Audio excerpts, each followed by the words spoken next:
Good afternoon, everyone, and welcome to today's webinar, Ask an Expert, Emergency Preparedness and Business Continuity. Please be advised that we will be recording this session, so we want to let attendees know that any questions you ask in the chat function will also be recorded. My name is Tiffany Boning. I am an Economic Development Officer with the County of Simcoe, and I will be your moderator for this afternoon session. The Planning Committee and the Ask an Expert series is led by the County of Simcoe. Over the last year, we have been able to bring organizations throughout the county some excellent content as you navigate the current environment. I encourage you to keep an eye out for future webinars, including our upcoming session on May 20th on business recovery and transition. I also want to thank the regional partners who have assisted with these webinars: the Small Business Center of Barrie, Simcoe County, and Orillia, the South Georgian Bay Small Business Enterprise Center, the Orillia Area CDC, Wasaga Futures, North Simcoe Community Futures Development Corporation, and the Center for Business and Economic Development. Prior to today, several of you shared questions in advance. These were provided to our guest experts, and many of the responses have been incorporated into their presentation. However, we are also hoping to have a few minutes at the end for Q&A.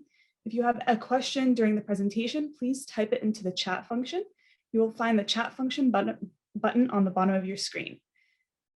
We will address as many questions as we can at the end of the presentation. I feel fortunate to have the opportunity to facilitate today's session on such an important topic. We have two excellent presenters and experts with us today to share their insights on emergency preparedness and business continuity. Please welcome Rob Heffernan and Colleen Simpson. A little about our presenters. Rob Heffernan is the Emergency Services Program Supervisor for the County of Simcoe. Rob joined the Emergency Management Department at the County of Simcoe in 2008. He delivers a range of emergency management training courses for staff at the county, local municipalities, and partner organizations. As an alternate community emergency management coordinator, he works on the development and maintenance of the county's emergency operations centers and emergency response plans, including the Continuity of Operations Plan. Rob is committed to helping residents and organizations to be better prepared for emergencies and disasters in our region. Colleen Simpson is the Manager of 911 and Emergency Planning at the County of Simcoe. Colleen joined the County of Simcoe as Manager of 911 and Emergency Planning in 2019. She oversees the Emergency Planning Department while ensuring the development, implementation, and administration of the county's emergency management programs. Colleen has over 20 years of experience in emergency services, along with extensive knowledge in 911 and emergency management. She has a master's degree in disaster and emergency management and is certified as an associate business continuity professional. Take it away, Rob and Colleen. Thank you so much, Tiffany. I know that was a mouthful, some of those introductions, so appreciate that. So I'm going to start when Rob is going to share our slideshow today. So we'll talk a little bit about the county and how business continuity and emergency preparedness sort of fits in with this webinar presentation. And then we'll go right into how business continuity planning can help you and your businesses. So thanks for the first slide. I will go to the next slide, please.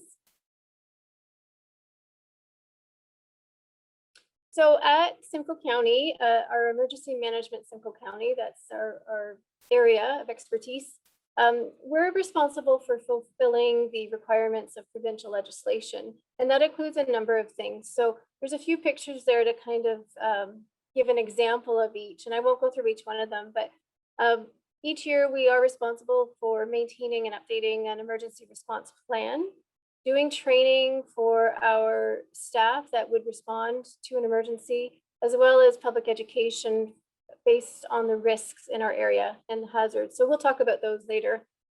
We also respond to emergencies as they arise, as you can see, like a potential tornado down at the bottom. We have an EOC as our Emergency Operations Center. That is a centralized area where we can all coordinate and respond to an emergency. I'm actually in our EOC right now. However, during the last year, we've been doing most of that virtually just to maintain health and safety practices. We also, I'm the chair of the 911 Management Board for the county. So we oversee not the actual operations of the 911 centers, but to secure 911 with the OPP so that when you call 911, your call will be answered. We maintain emergency preparedness guides for our public education and update our response plan, as I mentioned. And I believe those, and we also support all of our 16 member municipalities as well as separated cities of Orillia and Barrie as needed with emergency management. So we'll go to the next slide. Thank you. So the County of Simcoe's Business Continuity Planning, or otherwise known as Continuity of Operations Plan, COOP is what we may refer to it as, is part of our overall response plan, our ERP. And that takes into account how we as a corporation and municipal government can maintain operations and services during an emergency. So the past year is a great example, and we'll touch on a lot of examples over the past year to identify and to sort of illustrate how we can put those into action. So COOP, as I say, is a great part of our emergency response plan. And it's based on a few fundamentals like DRI, Disaster Recovery Institute of Canada. They specialize exactly in business continuity planning. And CSA Z1600 is a standard for emergency management for municipalities. So we base a lot of our policies and plans on those principles. We'll go to the next slide. Okay, so right into it. So why have a business continuity plan? Well, some of it might be self-explanatory. You want to continue your business during a disruption. You want to be able to maintain your operations, keep your staff safe and healthy, things like that. So we've broken it down into a few categories. We want to reduce staff absenteeism, whether it's due to sickness or unable to get to work because of a disaster. Inability to get supplies and materials. So that can really affect your supply chain, can really affect your ability to carry out your operations. And interruptions in services, and they can vary, but electricity would have a big impact on most of our operations. Transportation, a strike, for example, an IT or telecommunications interruption can all affect your business. Next slide.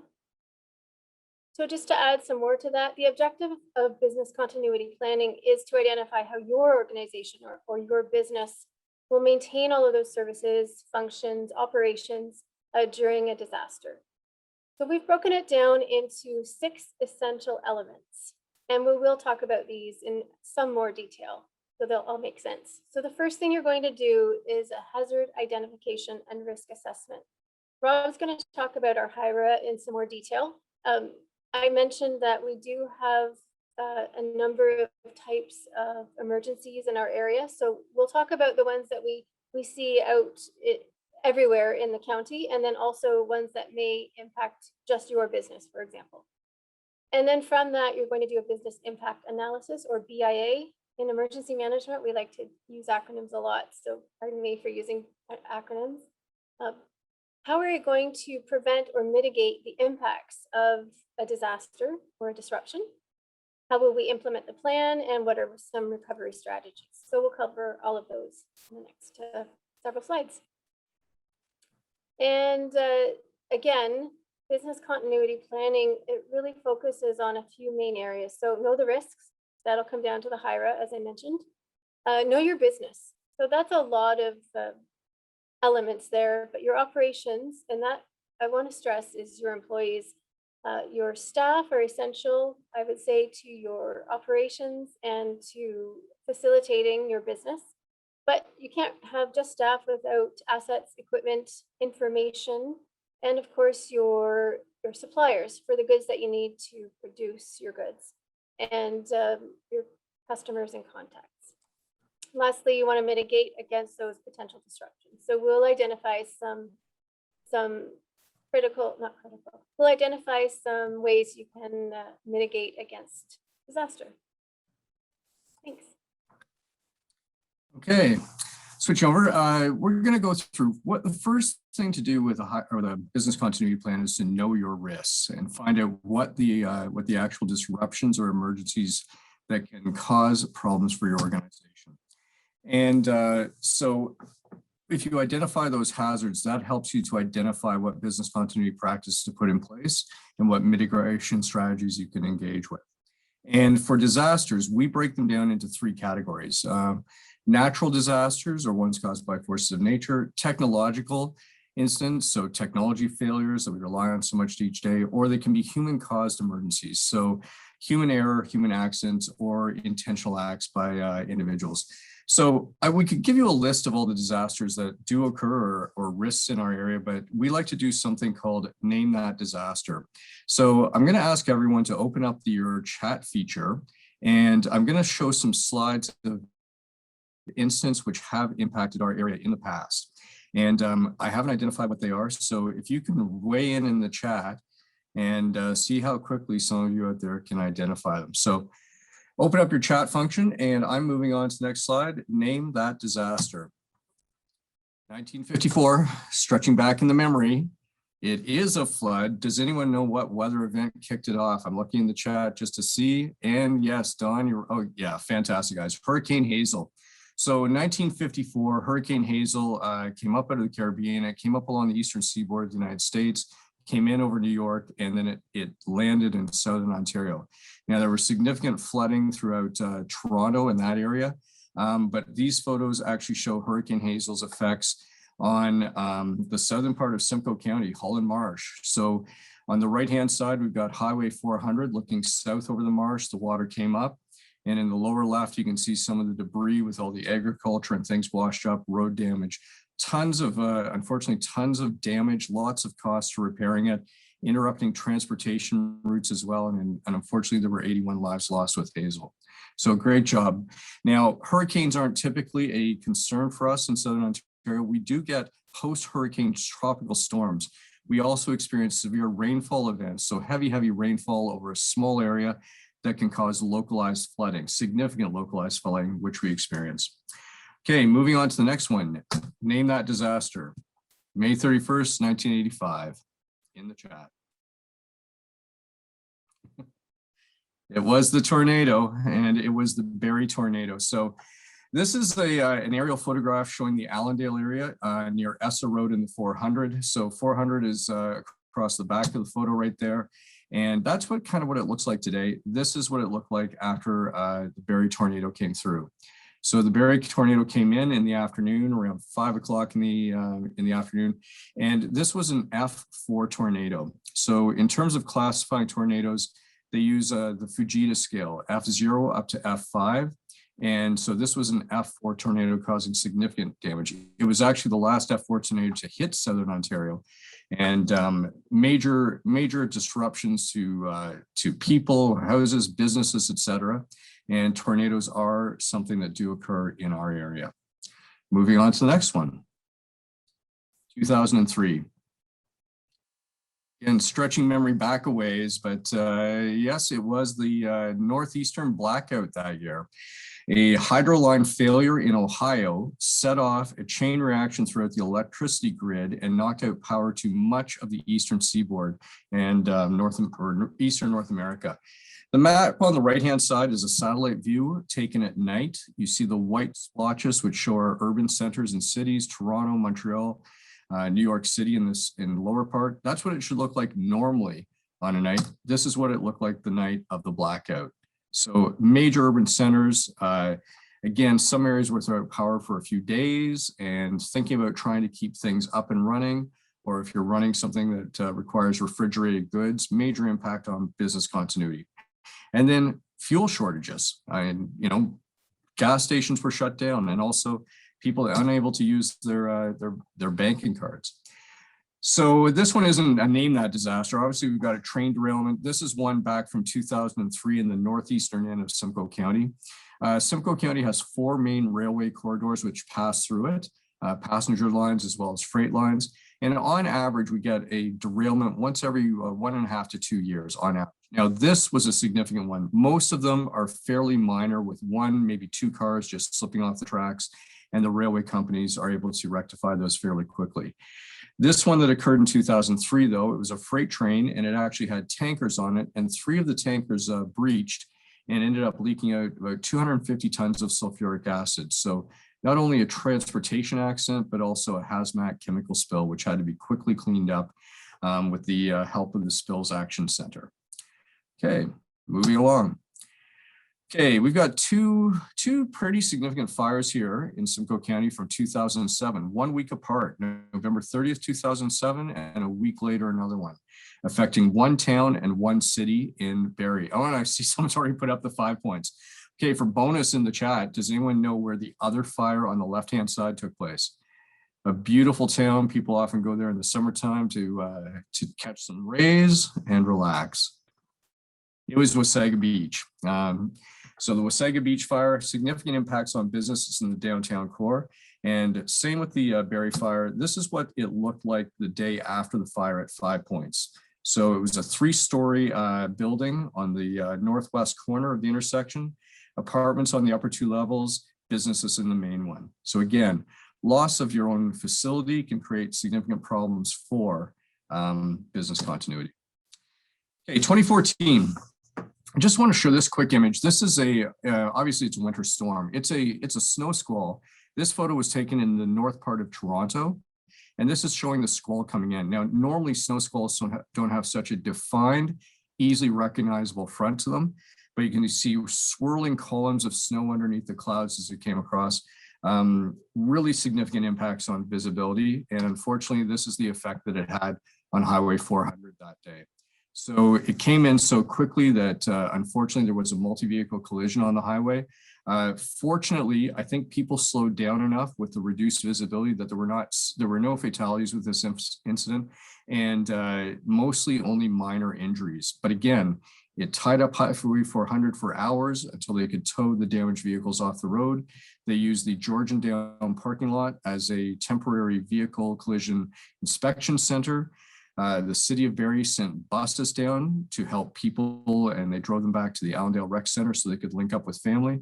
And York Region Paramedic Services sent their ambulance bus to assist our paramedics in treating the minor injuries with that incident. But it ties up the highway for a number of hours, and that can impact shipments, supplies, deliveries. And for every minute or every hour that our highways are shut down, it can have significant impacts on business. I've heard a number of stacks about the actual amounts lost when these things occur, but they do have significant impacts in our area. Okay, June 7th, 2014. Do we, and of course, we get up to more recent times now. Does anyone know where this incident took place? And I see Innisfil Tornado, and there was a tornado in and around Innisfil at that time. This one was actually over in Essa in the Angus subdivision. And the tornado came down between the back of 2 rows of houses in a subdivision. And surprisingly, we can see the damage at the back of the houses. Some of these at the front of them, you wouldn't even know there was any damage. They look perfectly fine on the front, but they could be missing a full second story at the back and other things. Again, this hit a residential area, so not directly related to business continuity, but we had a few employees at the County of Simcoe who were impacted by this personally, lost their home or certainly had significant damage to them, and that can have a big impact on residents helping to or having to deal with those issues and damage when they occur. And I'm going to turn it back over to Colleen now. Oh, Sorry, yapping away. We should know after a year. I was on mute. Thanks, Rob. So this image, or the suggestion of this image, might look familiar to everyone, but before I go into detail, the general category is human health emergencies. So we've obviously seen this over the last year, but it's not just it's not just coronavirus. It can be anything like SARS. So until this pandemic, SARS was one of, not the only, major health emergencies in the province. Certainly we had H1N1 and there are seasonal flu, which can affect your staffing. But SARS claimed about 44 lives in Canada. Oh, I don't know if I have that right. I think that's Ontario. And that was significant at the time. And now we're in a global pandemic. So that date, March 11th, 2020, is the date that World Health Organization, the WHO, declared a global pandemic. And for that to be a global pandemic, it must be on more than one continent. So it can be in more than one country in the same continent and not become a pandemic. But as we know, it's in every country, and it's the largest pandemic or emergency that most of us will ever see in our lifetime. So that's what this date and that picture is of. And we'll go to the next one as well. And lastly, the apartment fire in Bradford, West Gwillimbury. It occurred on March 22nd this year. It was in the morning. And obviously by the pictures, and if anyone has watched the news, it was a significant fire. There were 78 units in that building, over 120, I think, residents. They all had to leave with little to no warning. Some of them had to be rescued off their balconies, in fact, and they couldn't take anything with them or whatever they could grab in the few seconds. So most of them didn't have anything with them when they left their apartment, and they have not yet been able to go back into the apartment due to the extensive damage and smoke damage specifically to the building. So that is still in process. And it is worth noting that of those, I'm not sure the exact number of residents, but there were 78 units. We at the county, along with the town of Bradford, West Gwillimbury, in partnership with Red Cross, we assisted about 50 individuals or 20 some families in finding housing, and short-term and long-term. And because of the current pandemic or situation, a lot of people have moved north up into our area, and the number of available units or apartments elsewhere is pretty limited. So we were able to find everyone housing eventually. So we're really fortunate there. But that can have direct impacts on everyone. So thanks, Rob. We're going to continue to the next step. We talked about HIRA, hazard identification and risk assessment. So in our County of Simcoe ERP, emergency response plan, we break it down into these 5 categories of types of hazards, and then we assess the risk. And not all of them are likely or have a big impact, but of that list on the right in those 5 sections, those are all potential hazards for the County of Simcoe. So those are some examples you may want to use when you're thinking about what could impact us at our business. We're going to go into a little bit more specific to business, excuse me, in the next slide. So again, HIRA, what risks or hazards can disrupt your organization? So one may affect, a risk or a hazard could affect you and not another business. It depends on what measures you have in place, what your operations are, and things like that. So some more specific business hazards are something to do with IT or cybersecurity. That's certainly on the rise since many of us are working from home and relying on internet more than ever. Labor instability, which would affect your staffing, supply chain, and that can be as a result of many of the emergencies that we've already shown you and named that disaster, or it can just be due to lack of goods, lack of product to make certain things. And we've seen that over the past year. Critical facilities, equipment, and reputational damage are all potential hazards or risks to your organization. So we want to mention those so you can make a list of the previous slide and this one to see what may affect your organization. I think the next one is you, right, Rob? Yep. All right. So moving on with the HIRA. So once you've compiled a list of hazards that might be an effect of your visit, how do you weigh them? How do you focus in on the ones that are going to be significant risks? And so you can put mitigation plans in place. So the next step of the HIRA is you need to assess it. And this is common to all hazard identification risk assessments. You want to look at what's the likelihood or probability of the event occurring, and then what's the consequence or impact if it does happen? What's the impact going to be on, say, your staffing, your facility, your equipment, your stockpile, your inventory, and it varies depending on the hazard. And then we use a standard formula. Risk is equal to likelihood times consequence. And I'm just going to show you with our HIRA at the county, we use a 5-point scale to assess likelihood and consequence. And so likelihood, if something is really rare, like happens less than once every 10 years, we give it a 1.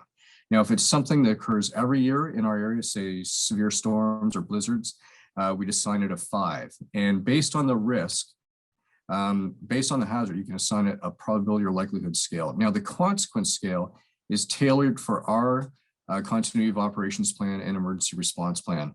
There's a number of them out there, but we look at impacts on staffing. It looks at impacts on corporate asset. It looks at impacts on, the ability to deliver the key services that we do.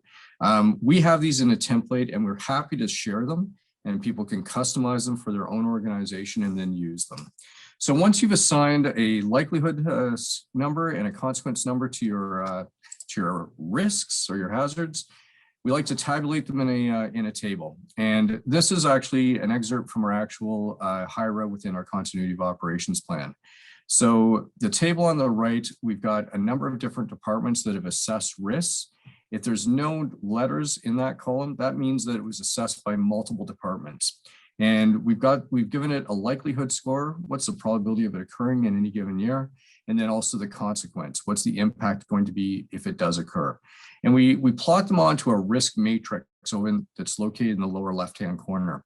And the risk matrix, the ones that are yellow, so those are the ones that have low probability and also low likelihood or consequence if they do occur. Going all the way up into the upper right-hand corner. So if something was very likely to occur or high probability and also have significant impacts, then it could get a risk score of 25. But we plot them out. Now, this ranking order doesn't mean that one is more likely or more impactful than other ones, because that's like comparing apples to oranges between the different types of emergencies. But it does highlight what the higher risks are for departments within our organization, so then we can implement plans so that they can be ready for them. And which brings us on into the next area of know your business. And for this one, we're going to talk a little bit about business continuity planning at this point. And so once you've completed your HIRA, now it's time to start looking at what can we put in place to assist your departments or your organization or your small business with being ready for these disruptions. And when you're doing business continuity, the next step is a business impact analysis. And the goal is to identify business functions that describe the full scope of work or services or activities that your business carries out. And what you want to do is you want to start looking at identifying business functions. What are the key business functions that parts of your business do? And a lot of these things, whether you're a small business, a small restaurant, up to a large manufacturing company, you have them in place. So is it manufacturing? Is it delivering services? What about ensuring that your payroll gets done? What sort of IT resources or support do you have in place, and how can they be impacted? So you're really breaking it out. We have a template that we use to help departments identify what are these key things that they rely on. And if one or more is impacted, they're usually interdependent on the other, so it can have spillover effects. And we want to try and put in processes that help mitigate things going wrong. So once you've got an idea of all the business functions, we now want to focus in on what are the critical business functions. What are the ones that are really essential to your organization or business? And there's really 3 areas to look at in terms of critical business functions. So these are, or CBFs, there's things that if they're not delivered could have an impact on health and safety of individuals. So if you're monitoring or alarm systems are down, if you're not doing regular health and safety checks, those are pretty core functions or critical services. And for the county, with our paramedic services department, one of their critical business functions is performing, medical care of individuals who have been hurt or impacted. And also in our long-term care department, it's the care and feeding and everything else, nursing, dispensing of medications to the residents. So those are critical business functions for those departments. Critical business functions are also ones that can have a seriously negative effect if they fail or are down for a certain period of time. So they often look at what is the amount of time that we can be without this business function. And, is it something that we can be without, over a weekend and it wouldn't have any impact, or even a week and having no impact? There are some business functions within your organization that it's hard to be without them for 12 hours or 4 hours, or some almost 0 hours they have to stay up and running. And then for other, depending on the nature of your business, there may be regulatory requirements that you have to keep a certain service level in place. For our roads and transportation departments, I know in snow patrol, they're required to have the roads cleared in certain amounts of time. Likewise, with our long-term care homes, there are certain things that have to be up and running 24/7 in order for us to be still providing consistent care to the residents there. So with critical business functions, what we start to do is assign them a recovery time objective. Now, this is the business continuity technical speak and whatnot, but the recovery time objective is setting a time that that business function can be down before you start to have really serious negative impacts on the business. So for instance, our computer servers, if we're without that for a certain period of time, it's usually not an issue. Now, if we're without the computer services that do patient care records in our paramedic services, those have to be up and running because those records have to be kept whenever they're responding to a call. But for those of us who are working in the office, we can be without that for a while. So you want to start to assess how long can we be without this service? And if it's anything less than, say, 24 or 72 hours, we consider that a critical business function. And Colleen, is there anything you'd like to add to that? No, and I'm sorry, I was going to answer a question that came up that had to do with assessing risk, but I'd rather you finish this section so we don't lose track of it, and then we'll answer questions. How's that? Great.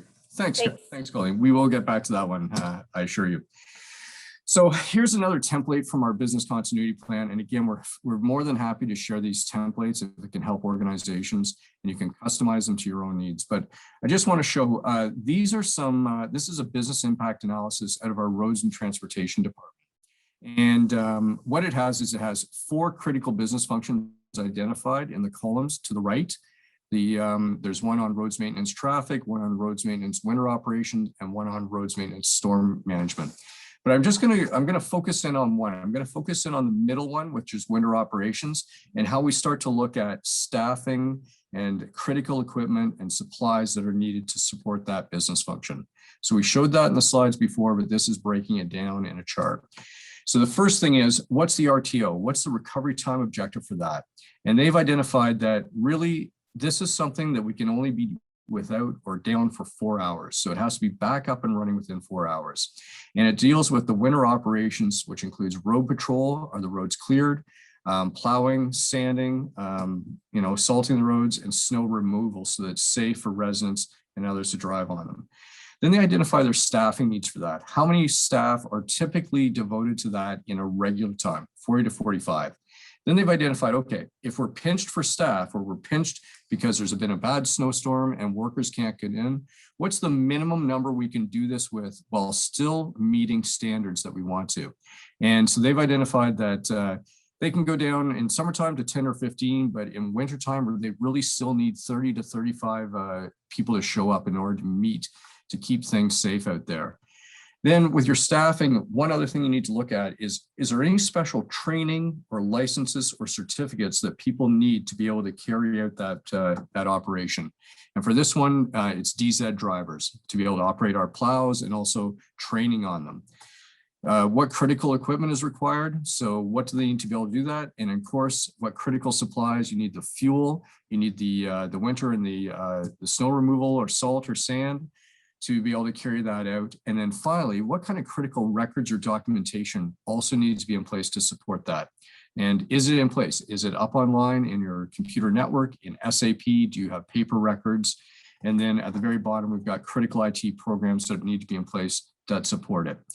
And so for a business continuity plan, if any single one of these areas is impacted, that's going to impact that critical business function. So later on, we'll talk about ideas for mitigation strategies that you can put in place to help keep these things up and running when you need them to. This is just one example from ours where, like I said, we will share the templates with participants if they wish, and you can always contact Colleen or I after if you have follow-up questions or want some guidance on it. Moving on. So as part of the business impact analysis, for any critical business function that you do, whatever it is, whatever the key thing that keeps your business up and running and afloat, whether it's services that you deliver or products that you manufacture, Your organization relies on employees. It relies on the workplace and facilities where they need to carry out their work. What equipment and supplies do they need to have coming in order to be able to do those things? Are there IT resources, computers, networks, particular software programs that they rely on to do those things? What are the critical data and records that they need to keep so that they know what they've been doing, or sometimes it's regulatory that you have to submit them? And finally, one other area is management or governance. There needs to be someone to keep directing these. What happens if, for some reason, a senior leader in your organization is away? Are others prepared to step in? Do they have the authority and the training to do it? So we're going to move into a few ideas, mitigation strategies to address these areas of employees and staffing, workplace and facilities, et cetera. So here are some things that we've implemented here and are recommended best practices within business continuity planning. With employees and staffing, can you cross-train employees to be able to cover other positions if you're down key people? If there's only one or two people in your organization who know how to operate a particular piece of equipment or are licensed and certified to operate it, can you utilize others to do it? For the roads and transportation snow removal, critical business function I mentioned earlier on, we have staff in our Squall waste management department who have DZ licenses and with a little bit of training are able to operate plows out on the road, so that if our drivers have been working long hours and need to be pulled off for safety, there are others that can fill in.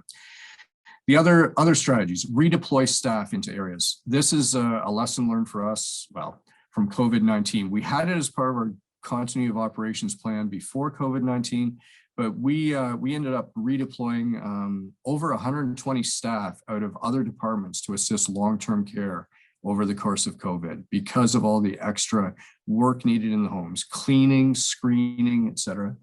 Other options, are there people who have recently retired or former staff? We've utilized that and brought them back in on a temporary basis. External contractors, again, we don't always want to take on the cost, but sometimes that's the only option. And also staff recruitment and retention.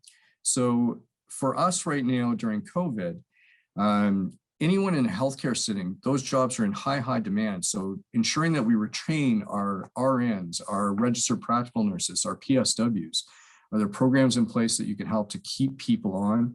And also one part of that is promoting skill development. And this is not directly business continuity planning, but I feel it's a really important part that needs to be considered. Anytime your business faces a disruption or is responding to some type of emergency event can really raise the stress level. So making sure that you're staying aware of the stress levels of your employees. Are there things that you can do? Are there wellness initiatives that you can put in place? Because COVID right now is a perfect example of that. It's been long running. There's been stressors, people working from home, stressors on other members of the family. What can you help to do to support your employees in these times? So workplace and facilities. For this one, so what happens if your workplace is impacted? What happens if you lose a portion due to a tree falling on it, or you can no longer use it? What if there's toxic mold that's discovered in an area of it? What are some options? So it's good to try and identify alternate workplace locations ahead of time.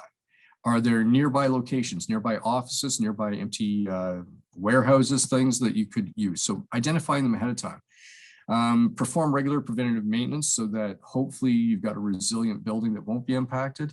In some cases, you might have to temporarily lease a space. And then right now in COVID, assisting staff from working at home, helping them with internet connections to be able to continue to develop or deliver key services to you. Do they have the equipment, the screens, the chairs they need at home is another way to support them. And then another thing is that can come up is partnering with other organizations for mutual assistance. Now we do this with neighboring municipalities. So we've got mutual assistance agreements in place with the District of Muskoka and the County of Dufferin. And one time when they got hit with a really bad multi-day snowstorm, we sent them some plow operators because their drivers had ended up reaching the end. During COVID, I've seen some really amazing things of businesses helping each other out because we know it's been a tough time for them, or supporting each other, or initiatives to try and increase business through restaurant initiatives and whatnot. But these are just some ideas. And now I'm going to turn it back over to Colleen. Thanks, Rob. That's a really great start. I think everything is important, but our staffing or our employees are essential. And so is the workplace or our workplace. It doesn't have to be your main workplace. But now we're going to move on to more meat and potatoes, depending on what your business or operation is. I'm seeing someone's browser. I don't know if that's Rob or someone else. Can we? Thank you. And I don't know if it was just on my end, but just in case, thanks. So equipment and supplies are likely needed if you're producing a product or delivering a service, depending on what it is.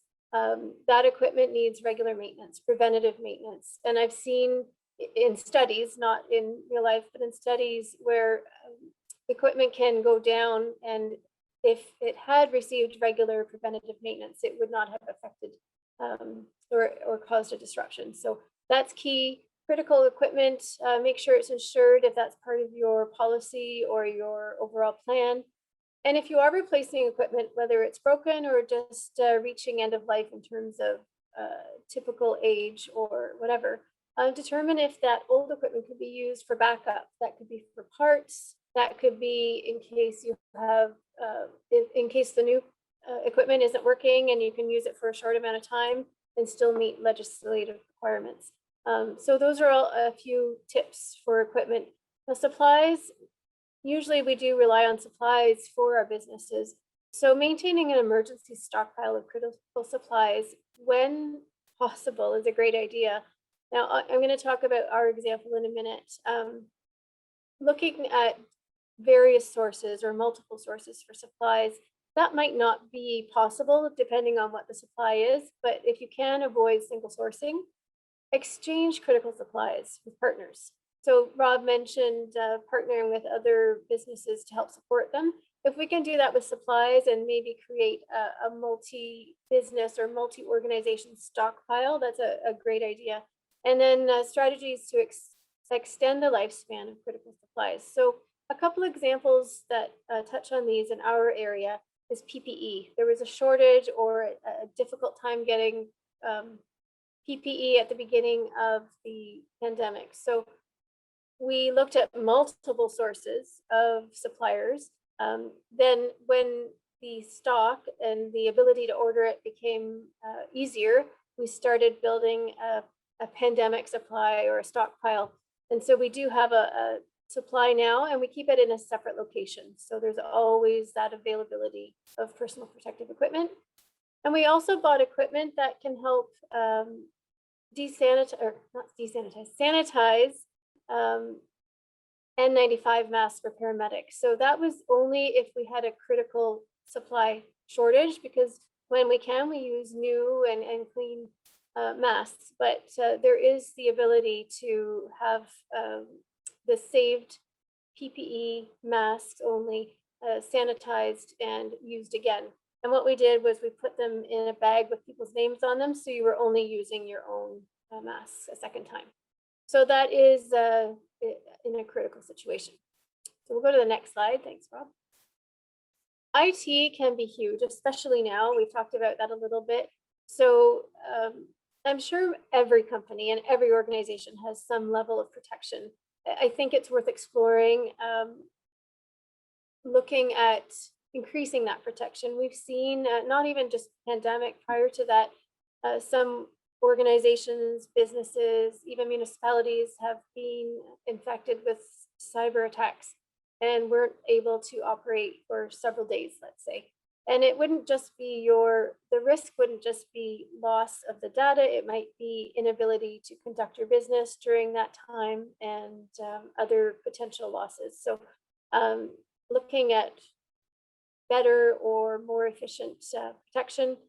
Train your staff as well to be vigilant. We do that here at the county. Every couple of months or so, we'll get an email that looks like it could be real, and it's basically IT testing us. So if we fail, I think we have to go back into the course. So We really do want to pass because no one wants to take additional IT courses. Have contingency plans in case of telecommunications or network failures. So things can go out, power, networks, things like that.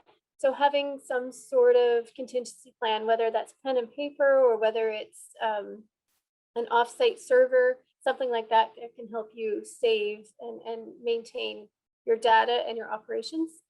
And last, uninterrupted power supply or a UPS is a really good idea. We have one at my house.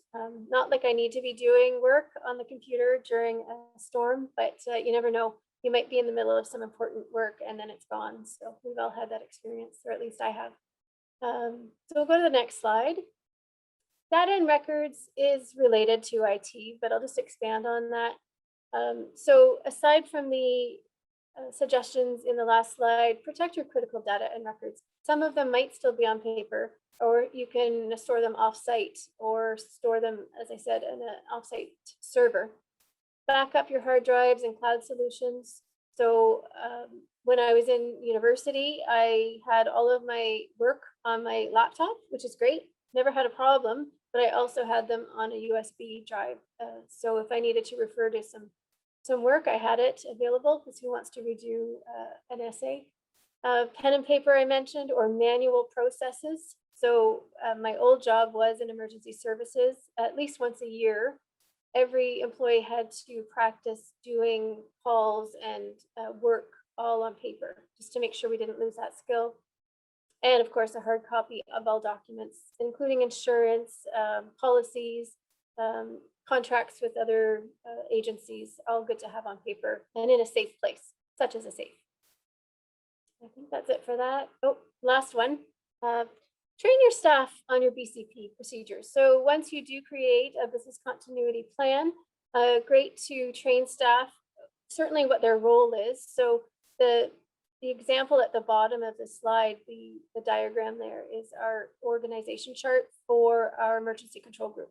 So when there is an emergency, who's in charge and who does what? And we have all of that explained in our emergency response plans. So yep, I am the liaison officer in an emergency. So I know who I need to speak to. I know who I need to advise.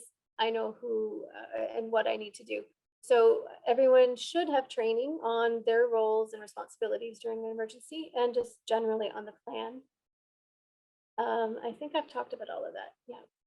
So before we get into this part, Rob and everyone, we'll stop for questions. And I only see one in the Q&A, but there might be others that come up. And then I am going to talk about emergency preparedness for staff. So the question was, and I'll read it in case not everyone has seen it. How do you calculate residual risk? So that is actually a really good question, but not an easy answer. So I'm gonna start, and then I'll go to Rob to see if he has any additional suggestions. So way back on the slides where we were doing that likelihood scale, risk times, did I get that right? Risk equals likelihood times consequence. So likelihood, we'll just pick a risk. We'll do something other than COVID. So let's say you lose power in your business or your facility. You're going to look at the risk. You're going to look at the likelihood, and then how that would impact you. What's the consequence? So maybe to calculate residual risk, and I don't know if this is going to be helpful, but look at it for a day, look at it for a month, look at if your operations and your critical business functions that Rob went through, how long you could go without some of those for a certain amount of time. So you want to really look towards the future to say, okay, how would this affect me? And even if you got your power back after 24 hours, calculate the impact of that loss for the next week, 2 weeks, things like that. Rob, do you have anything to add to that? Sorry, just jump. Sorry to put you on the spot. So the whole thing with any of these things, there's a risk that you can control for, and there's also the risk that you can't. And residual risk is often, I think, what's left over after you've taken all the steps that you can that are reasonable in terms of being ready for these disruptions and also protecting your staff. And it also gets into in controlling for these things, there's always more measures that you can put in place. So it's a balance between what's doable, what's feasible, what's economically viable to put in place. And sometimes there is risk left over that we cannot always control for. Mother Nature with, I shouldn't use that term, but nature and severe storms can have increasing impacts. We can't predict them when they're going to come. And also there's other things that you can't, you can take steps to mitigate, but reputational risk. If something comes off and you haven't taken all the steps, or there are particular individuals who are particularly vitriolic out there in the public, that reputational risk, you can put out information and communications and try and clearly identify the steps taken in that.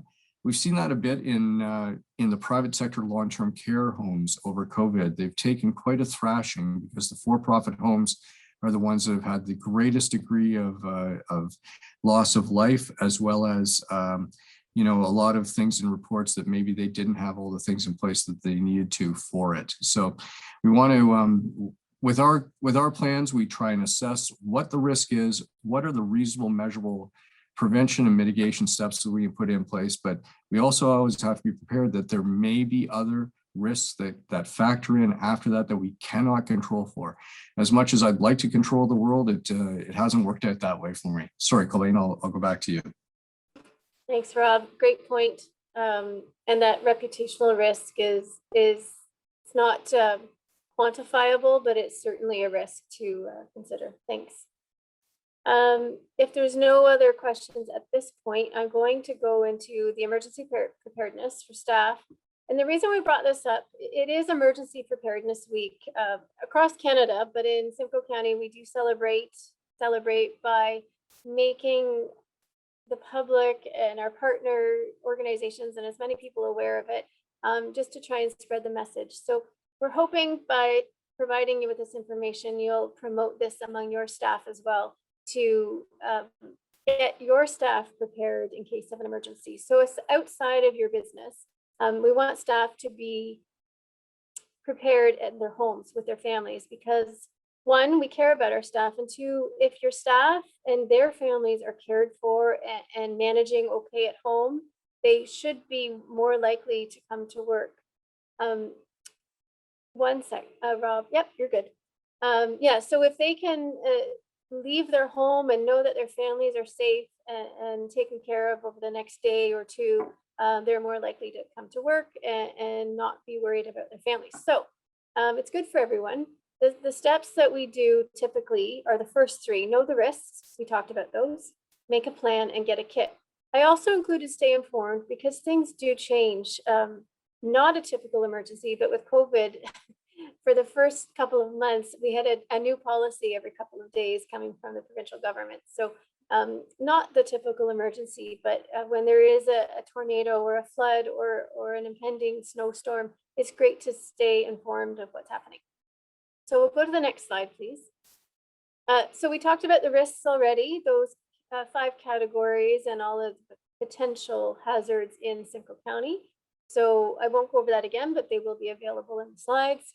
The second point was make a plan. And there's a number of things you can do with your family. Have a home escape plan. This is probably specific to more fire department related, but it can be anything like a fire or a gas leak, or if you have to leave suddenly. Especially in the middle of the night, if you're asleep, you want 2 ways out. And if you only have one entrance, like a door, see if there's a ground floor window you can get out of. Second is set a safe meeting place. We want somewhere to meet your family if you're leaving suddenly. It could be a tree, like in the diagram. It could be at a neighbor. It could be at a public building if it's not far. And then once you go, do you have somewhere to stay? Hopefully you have friends, neighbors, family that you can stay with. Next slide. Have a family communication plan. So who's going to call whom? Have the contacts that you wish to keep in contact with on paper in your emergency kit, which we'll talk about in a minute, or in a purse or somewhere that you can grab if you're leaving the home, because your phone may not work, for example. And then it's always nice to have an out of area contact who you can reach, and then maybe he or she could help you coordinate some communications. So if they're about 2 hours away, they may not be affected by your emergency because the weather or the situation may be different where they are. And last on this slide is landline, telephones, and text messaging. So it's kind of an obsolete item now, but if you do have one somewhere in the basement, if you have a landline, that might work better in emergency if cell phone towers and networks are overwhelmed. And then if you don't and you are using a cell phone, text messaging takes up much less bandwidth and you would have better luck with text messaging rather than phoning. Next slide. So our last step is get a kit, and I won't read all of them, but we really encourage people to have a 72-hour emergency kit. Ideally, that kit is in a bag or a box or a tote that you could grab and go. And that may sound daunting for some people. So what I suggest, at least to start with, is just start grabbing some of these items. And as an employer, you may want to promote it through email or posters or contests, or even just giveaways once per month, some of these items. So some of the things you may need if you don't have a way to go shopping or a way to cook food is water, 4 liters per person per day. That includes for brushing your teeth and things. Food, maybe a way to cook it, flashlight with batteries, spare batteries, a radio, if you have one, choose a wind up, and if not, have spare batteries for that, can opener, emergency blanket, and multi-tool. I forgot the first aid kit, I went right by it, but keep that in your kit as well. Some other things you may include, because you never know when you'll be able to get back out, is some cash. Maybe the networks of the banks are down. Prescription, have a spare supply, and then copies of your prescriptions. If, let's say, there was an emergency at your doctor's office or your pharmacy and they don't have copies of it. And I did mention emergency contacts and important documents such as insurance. And when you're building a kit, this would be kind of step 2B, or your second part. You want to include everything for your pets as well, pet food for a few days and water for them. And it's always a good idea to have an emergency kit in your car. It is more relevant in the winter, but it can be relevant anytime. So an emergency blanket or flashlight, and certainly snow brush and snow shovels if it's wintertime. Do we have a last slide on this? I forgot this one too. This is more for maybe vulnerable people, elderly people, those that have special needs, but any of those items that they may need and that you wouldn't think of, such as spare glasses. And lastly, last slide, stay informed. As I mentioned, that's a picture of our wind up radio on the bottom. Things evolve rapidly. You may not have access to your TV, but you may be able to text someone, listen to the radio, websites, family, friends, and neighbors. They might have more information if they have alternate ways of getting that information. And I believe that's it for emergency preparedness. So I'm going to go back to Rob and we'll sign off soon. Colleen's not going anywhere yet because she may be. And so we're going to take a few questions now, and I know we've gone quite a long time with this, but there were some questions that were submitted before the event, and I've compiled them. And one of the things that people have asked is where can they get extra resources on this? So we have our plans, and again, ours are derived from the Disaster Recovery Institute of Canada model of conducting the HIRA and the business impact analysis. And that's pretty standard for business continuity planning. But there's all kinds of resources out there. And two I'm going to highlight. One is the Business Development Bank of Canada. They have some great templates and resources, very straightforward, easy to use, and they're posted on their website. We'll include that with resources when we send them out. Also, the Insurance Bureau of Canada has quite a good set of basic business continuity plans. And it can be daunting. I didn't bring our binder, but our COOP plan is a good 2.5 inches thick. And for larger organizations, they're going to require that kind of in-depth analysis. But getting started for smaller businesses and things, you want something that's not going to be taking hours and hours of time. The steps are still the same. Assess the risks then start to analyze your business and start to think about mitigation strategies that you can put in place. So I'm just going to jump to a couple of questions that were submitted. Thanks everyone for sending these in and participating throughout. And also, if you want to submit any more questions that have come up right now, you can do it in the Q&A button in the menu bar at the bottom. So one question here was asking about business continuity planning for government agencies. So for government agencies, we're under provincial legislation, municipalities and whatnot are not required to have continuity of operations plans, but it's best practice to have one. And we often call them COOP plans or continuity of operations in the public sector, whereas the private sector often refers to as business continuity plans. It's apples and oranges. It's the same thing, really, just different names on it. What business continuity special resources are there in this area?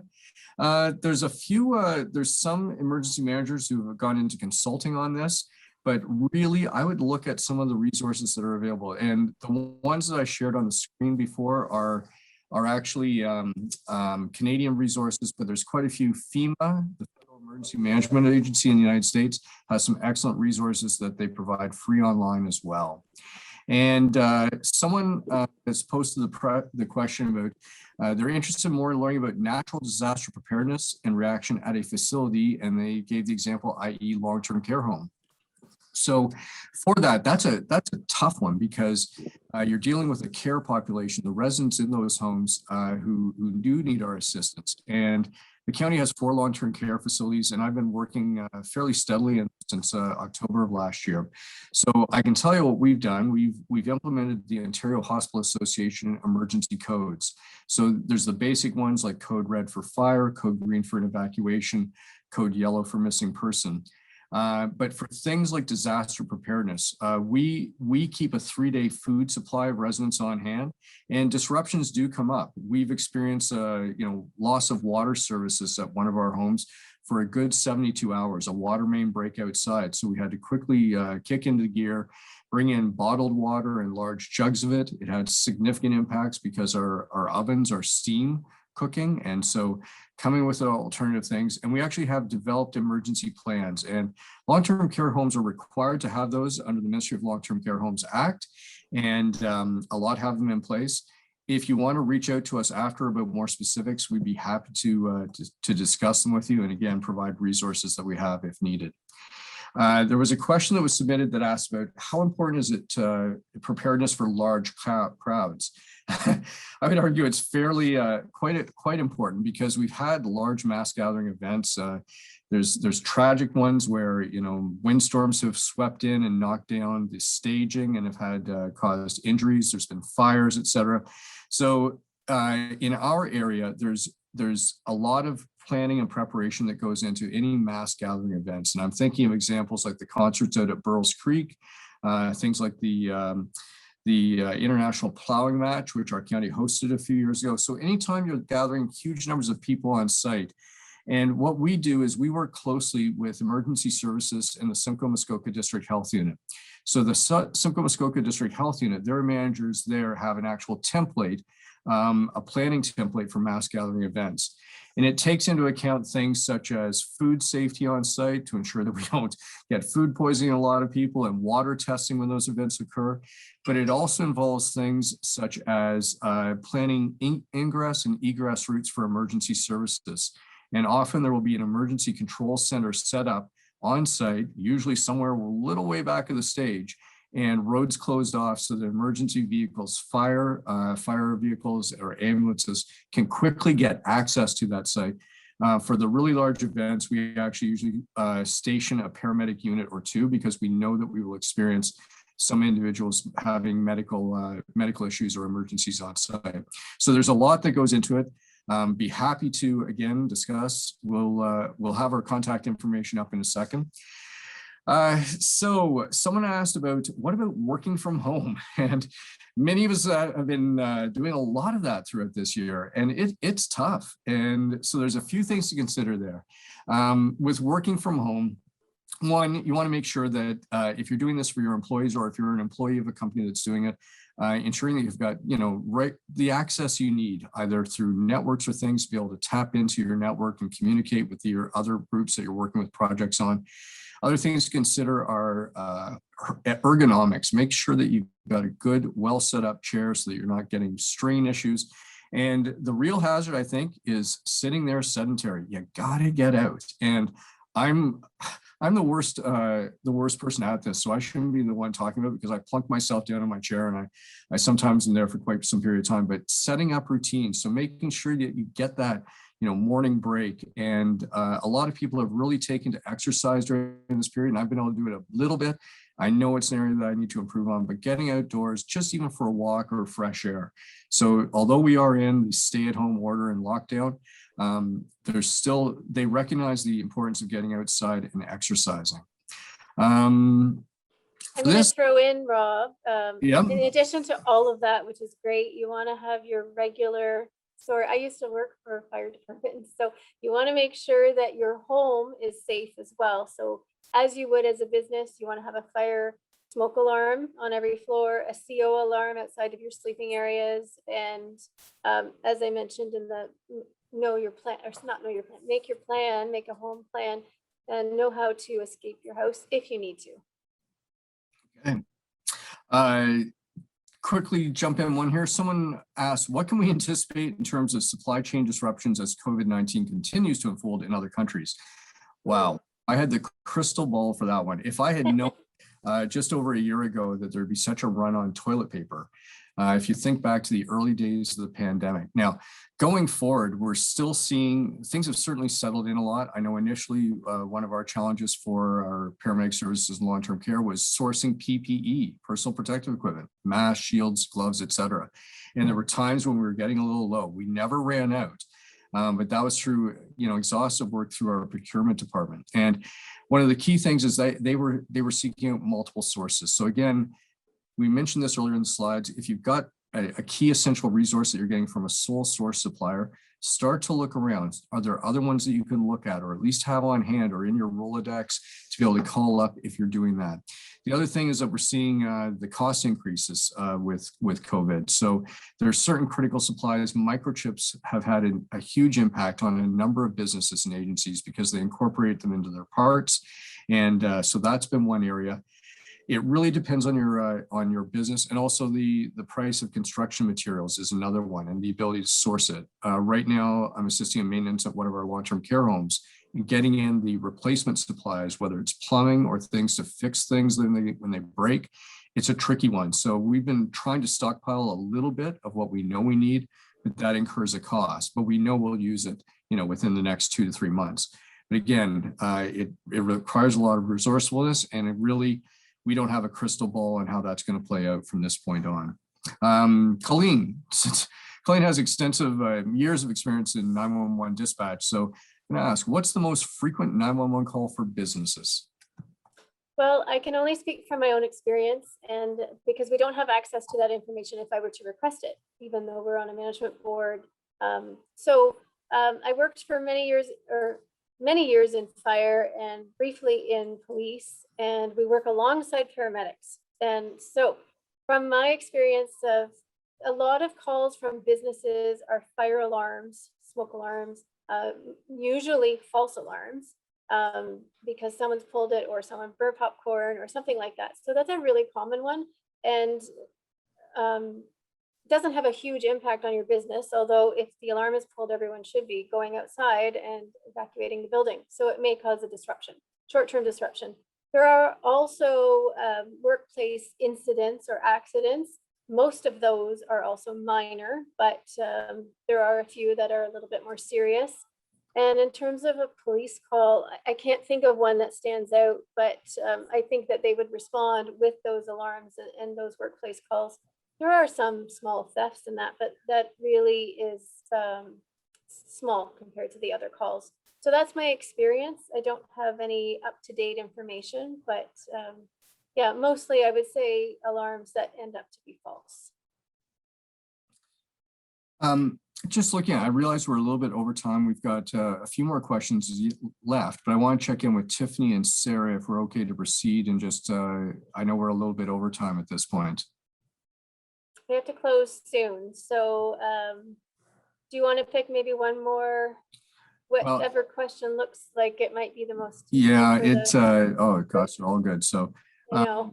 we'll send out responses to the, should we have a COVID checklist posted at our driveway entrance? We are operating a campground, and I would say, yes, you should. It's for self-screening for anyone coming on site. We have it posted at all of our buildings. There's a good checklist of what the self-screening symptoms check are for COVID-19 posted on the Ontario, the provincial health website. You can download it, print it, post it. And again, numbers are coming down a little bit very recently. And however, it is important to still be vigilant, because with the variants of concern, things are stirring out there. And I am really, I'm sorry, I'm going to have to close it down here, because I know this channel is needed for another meeting that's coming up. So what I'm posting on the website, or sorry, up on the display, I believe it's still showing, is the contact information for Colleen and myself. We would be more than happy for you to get in touch with us. So our email addresses are there, as well as our phone extensions. And I'm sorry if we didn't get to all of the questions. I know there were some that came in more recently at the end. And just wrapping up, I'd like to say thanks to everyone who did join us today. And hopefully this was more of the basics of business continuity planning, but we'd be more than happy to try and assist others. Follow up with us. And also I'd like to give a lot of thanks to economic development at the county, who helped us set this up, as well as Georgian College Entrepreneurship Center, who helped us with the technological aspects. Thank you very much, Sarah and Tiffany, for this. And yeah. Thanks everyone for joining. We appreciate your attendance, and have a happy and productive Emergency Preparedness Week. That's my last plug. Thanks, Colleen. Thank you, Rob. And thanks to everyone for attending today's session. A couple of things to note before we close the session. A survey is going to be sent by email along with a recording of the session after the event. Please watch for it and let us know what you thought. If you're interested in hearing from more experts, information about the series can be found at simcoe.ca/askanexpert. And the next Ask an Expert session, as I said earlier, is businesses in transition and how to stay in control, and is taking place on May 20th from 2 to 3:30. And thank you again, Colleen and Rob, for your time and insights today. And thank you to all the partners involved in making these sessions a success. Wishing everyone a fantastic rest of your day and week. Take care and stay safe.